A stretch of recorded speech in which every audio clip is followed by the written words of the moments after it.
Devoção aos santos. Uma explicação respeitosa. A expressão título desta reflexão me foi dirigida pelo mesmo amigo que me fez a afirmação. Visitas a locais de romarias eu não consigo concordar. Na mesma ocasião, o amigo havia comentado: essa devoção de vocês, católicos, aos santos não dá para aceitar, sabe? Santo isso, santo aquilo. Naquela oportunidade, com toda tranquilidade e respeito à sua opinião, eu argumentei. Meu caro, quando eu tinha mais ou menos 12 anos, eu ainda ficava imaginando que santo seria uma pessoa do tipo perfeita, que nunca havia praticado nenhum deslize e, por mais que procurasse, não encontraria nenhuma falha em sua conduta. Mais tarde, ao me interessar pela literatura bíblica e pela história da Igreja, fiz algumas análises e cheguei a um novo entendimento. Para a Igreja, elevar uma personalidade à condição de santo, após a fase de beatificação, passa por longo e rigoroso processo. Tramita pelos seguintes caminhos. A Igreja, na sua imensa sabedoria, observa toda a vida da pessoa, aquela indicada a tal título, e sua prática de grandes e bons exemplos durante sua vida. Caso, ao final de toda a investigação, se conclua que a pessoa agiu com resiliência diante dos percalços que a vida ofereceu, que tenha se colocado com disposição frente à missão que Deus a determinou e que, através de sua vocação, seja qualquer que tenha sido, cumpriu os desígnios do Evangelho de Cristo.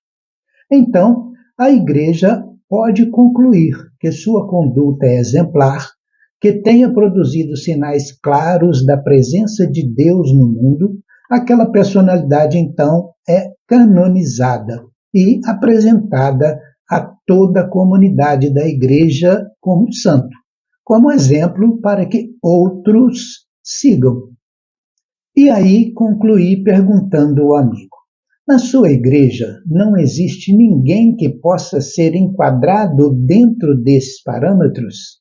Não tem nenhuma pessoa que, após ter falecido, possa ser sempre lembrado como exemplo de vida dedicada ao reino? Após minhas colocações, ele se calou. Me pareceu bastante sem graça. Como nosso horário livre para o café estava terminando, ele olhou no relógio e disse: tenho de voltar para o trabalho. Passado o tempo, para meu enriquecimento nessa questão, me permiti a mais alguns raciocínios e me lembrei de diversas personagens bíblicas. Muitos dos que veneramos listados no livro sagrado se mostraram em seus dias pessoas pecadoras.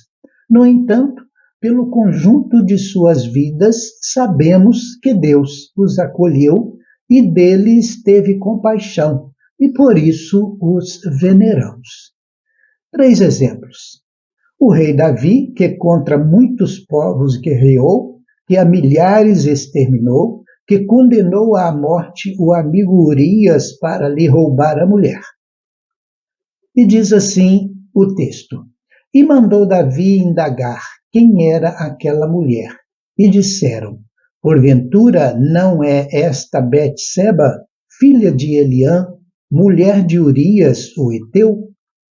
Então enviou Davi mensageiros e mandou trazê-la. E ela veio, e ele se deitou com ela, pois já estava purificada da sua imundícia. Então voltou ela para sua casa. E a mulher concebeu, e mandou dizer a Davi: estou grávida. Confira em 2 Samuel, capítulo 11, versículo de 3 a 5.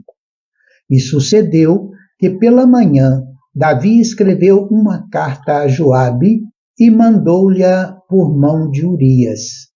Escreveu na carta dizendo: ponde a Urias na frente da maior força da peleja, e retirai-vos de trás dele, para que seja ferido e morra. 2 Samuel, capítulo 11, versículos 14 e 15. Outro exemplo, rei Salomão, que relacionou com 1000 mulheres. O rei Salomão amou muitas mulheres estrangeiras, além da filha do faraó.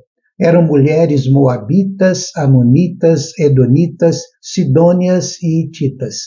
Elas eram das nações sobre as quais o Senhor tinha dito aos israelitas: vocês não poderão tomar mulheres dentre essas nações, porque elas os farão desviar-se para seguir os seus deuses.